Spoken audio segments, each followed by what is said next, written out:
యాదవ్ గారు, సోదరుడు డాక్టర్ ఆంజనేయ గౌడ్ గారు, సోదరుడు వాసుదేవ్ రెడ్డి గారు అందరం కూడా కలిసి మన కోరుట్ల శాసనసభ్యులు సోదరులు డాక్టర్ సంజయ్ గారు, బాల్కా సుమన్ గారు, మాజీ ఎంపీ గారు అందరం కూడా కలిసి పెద్దలు కేసీఆర్ గారు ముఖ్యంగా యూజీసీ యూనివర్సిటీ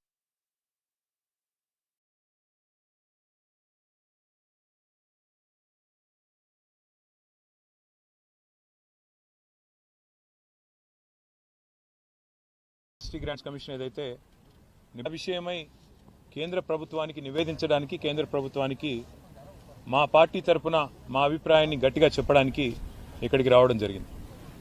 విశ్వవిద్యాలయాలు భారతదేశంలో మొదటి నుంచి కూడా అత్యున్నత స్థాయిలో విద్యా ప్రమాణాలను పాటిస్తూ ఇవాళ ప్రపంచంలో మన పిల్లలు ఎక్కడున్నా కూడా పోటీ పడగలుగుతున్నారు అంటే దానికి కారణం వారికి అక్కడ లభించిన శిక్షణ, వారికి అందిన విజ్ఞానం, వారికి ఆనాటి నుంచి ఆ విశ్వవిద్యాలయాల్లో మరి రీసెర్చ్, డెవలప్మెంట్, పరిశోధన కార్యక్రమాలు ఏదైతే జరుగుతాయో వాటి నుంచి వచ్చిన ఫలాలు.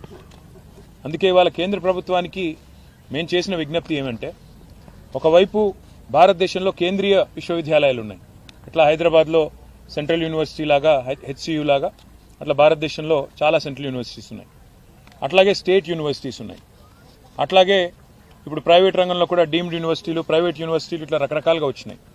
వీటితో పాటు కొన్ని ప్రత్యేకమైన సెంటర్స్ ఆఫ్ ఎక్సలెన్స్, ఐఐటీలు కావచ్చు, ఐఐఎంలు కావచ్చు, మన హైదరాబాద్లో ఐఎస్బి కావచ్చు, IIIT కావచ్చు, ఇట్లా కొన్ని నిష్ ఇన్స్టిట్యూషన్స్ కూడా ఉన్నాయి. మేము భారత ప్రభుత్వానికి ఇవాళ ధర్మేంద్ర ప్రధాన్ గారిని కలిసాము, అందరం కూడా కలిసి కేంద్ర హెచ్ఆర్డీ మినిస్టర్ గారు. వారికి ఏం విజ్ఞప్తి చేశామంటే, ఈ యూజీసీ మార్చే ప్రయత్నం ఏదైతే చేస్తున్నదో నిబంధనలు, అందులో మొట్టమొదటిది మాకు అభ్యంతరకరమైనది ఏమి అంటే, భవిష్యత్తులో రాష్ట్రాల యొక్క హక్కులను హరిస్తూ ప్రజాస్వామిక అదేవిధంగా సమాఖ్య స్ఫూర్తికి విరుద్ధంగా అన్ని విశ్వవిద్యాలయాల్లో కూడా, రాష్ట్ర విశ్వవిద్యాలయాల్లో కూడా, స్టేట్ యూనివర్సిటీస్లో కూడా సెర్చ్ కమిటీలకు, వైస్ ఛాన్సలర్ నియామకానికి సంబంధించి సెర్చ్ కమిటీలకు రాష్ట్ర గవర్నర్ గారికే బాధ్యత పెడుతూ ఒక నిర్ణయం తీసుకుంటున్నారు. ఇది ఎంతమాత్రం కరెక్ట్ కాదు. ఎందుకంటే ఇది సమాఖ్య స్ఫూర్తికి వ్యతిరేకం, ఫెడరల్ స్పిరిట్కి వ్యతిరేకం, అటానమీకి, ఇన్స్టిట్యూషనల్ అటానమీకి కూడా ఇది వ్యతిరేకం అని చెప్పి వారికి చాలా వివరంగా, దాదాపు అర్ధగంట సేపు వారితో మీటింగ్ జరిగింది. చాలా వివరంగా మేము వినోద్ కుమార్ గారు, సబితా గారి నేతృత్వంలో మా పార్టీ ఆఫీస్లో చాలామంది అకాడమిషియన్స్తో, చాలామంది విద్యార్థి సంఘాల నాయకులతో ఏదైతే సమావేశం జరిగిందో ఆ విషయాలన్నీ కూడా సావధానంగా వారికి వివరించి చెప్పాం.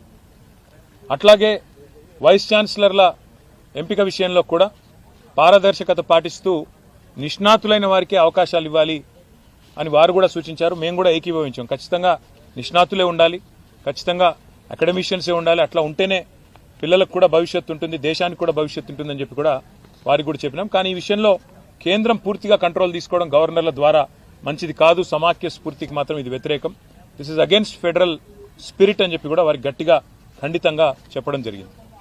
అట్లాగే రాష్ట్రంలో కాదు, దేశం మొత్తంలో అన్ని విశ్వవిద్యాలయాల్లో కూడా దళిత, గిరిజన, బలహీన వర్గాల బీసీ స్టూడెంట్స్, స్కాలర్స్ కావచ్చు, పోస్ట్ గ్రాడ్యుయేట్ స్టూడెంట్స్ కావచ్చు, పిహెచ్డి స్కాలర్స్ కావచ్చు, ఇంకా మిగతా పిల్లలు కావచ్చు, ఇవాళ పెడుతున్న ఒక నిబంధన వల్ల వారికి తీవ్రమైన అన్యాయం జరిగే అవకాశం ఉందని చెప్పి కూడా మేము వివరించి చెప్పాం.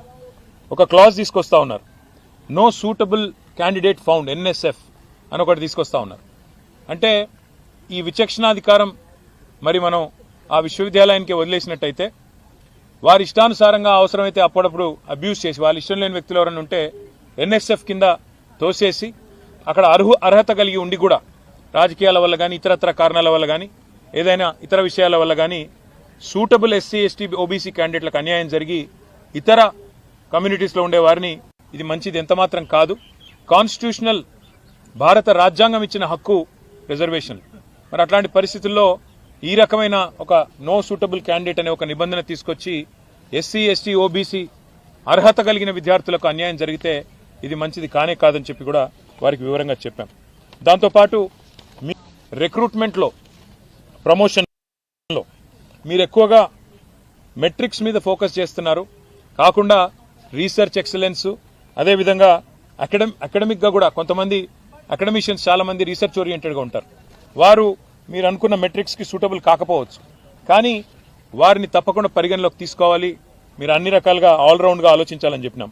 దాంతోపాటు మరి లాంగ్ టర్మ్ స్టెబిలిటీ కూడా ఉండాలి ఒకసారి ఫ్యాకల్టీని హైర్ చేసిన తర్వాత అనే విషయాన్ని కూడా గట్టిగా నొక్కి చెప్పాము. ఇంకా మొత్తం వివరంగా వారికి దాదాపుగా ఒక 6 పేజీల విజ్ఞాపన పత్రాన్ని కూడా వివరంగా వారికి ఇవ్వడం జరిగింది. ఇచ్చిన తర్వాత వారు కూడా చాలాసేపు చర్చించారు. మీరు యూజీసీకి చెప్పారా మీ అభిప్రాయం అన్నారు. యూజీసీకి కూడా చెప్పినాము, ఆన్లైన్ అప్లోడ్ కూడా చేశామని చెప్పాము. కానీ గౌరవ మంత్రి గారికి మీరు దయచేసి ఈ విషయంలో సావధానంగా ఆలోచించి రాష్ట్రాల హక్కులు హరించకుండా, రాష్ట్రాల అటానమీ హరించకుండా సమాఖ్య స్ఫూర్తికి విరుద్ధంగా నిర్ణయాలు తీసుకోవద్దని చెప్పి వారికి విజ్ఞప్తి చేశాం. ఆ తర్వాత పెద్దలు నితిన్ గడ్కరీ గారిని కూడా కోరుట్ల ఎమ్మెల్యే గారు, ముఖ్యంగా కోరుట్ల ఎమ్మెల్యే గారి విజ్ఞప్తి ఇది. ఇవాళ ఒక జాతీయ రహదారి జనగామ నుంచి బయలుదేరి ఇవాళ కోరుట్ల దాకా పోయే అవకాశం ఉన్నప్పటికీ సిరిసిల్ల కాడనే టర్మినేట్ అవుతా ఉంది. NH 365B. గతంలో వినోద్ కుమార్ గారు పార్లమెంట్ సభ్యులుగా ఉన్నప్పుడు ఇన్ ప్రిన్సిపల్ అప్పటి ప్రభుత్వం ఇదే గడ్కరీ గారు అంగీకరించారు. మరి ఇప్పుడు సిరిసిల్ల నుంచి కోరుట్ల దాకా పొడిగించినట్టయితే మార్గమధ్యంలో వేములవాడ ఉంది, జగిత్యాలలో కొండగట్ట ఆలయం ఉంది, పక్కనే ధరంపూర్లో లక్ష్మీనరసింహస్వామి ఆలయం ఉంది. ఇటు టెంపుల్ టూరిజంని కూడా ప్రమోట్ చేసినట్టు అవుతుంది. అదే మాదిరిగా కనెక్టివిటీ కూడా పెరుగుతుంది.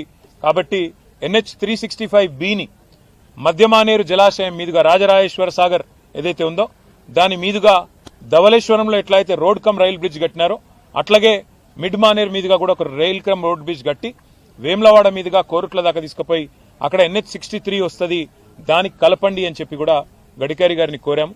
పరిశీలిస్తానని వారు కూడా చెప్పారు.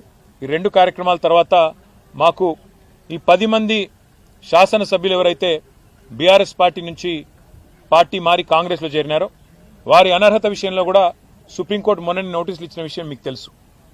మళ్ళీ ఇప్పుడు విచారణకు కూడా డేట్ ఇచ్చిన విషయం కూడా మీకు తెలుసు. ఆ విషయంలో కూడా ఇప్పుడు మా పార్టీ యొక్క నాయకుల బృందం మా న్యాయవాదులను కూడా కలుస్తున్నాము. కలిసి దీన్ని ఇంకా స్పీడప్ చేయడానికి ఏం మార్గాలు ఉన్నాయి, ఏ రకంగా ఈ పార్టీ మారిన వారి మీద వేటు పడాలి, ఉప ఎన్నికలు రావాలని ప్రజలు కోరుకుంటున్నారు, ఆ విషయంలో కూడా తప్పకుండా పార్టీ పరంగా కూడా ఫాలో అప్ చేస్తాము. ఈ 3 కార్యక్రమాలు ఇవాళ వీటి కోసమే వచ్చాం. తర్వాత సాయంకాలం తిరిగి హైదరాబాద్కి వెళ్ళిపోతున్నాం. మీడియాలో చూశాను నేను 3 రోజులు ఇక్కడే ఉంటున్నానని, నాకే తెలియదు. సాయంత్రం ఫ్లైట్ బుక్ అయి ఉంది కాబట్టి బయలుదేరి వెళ్ళిపోతున్నాను. Thank you.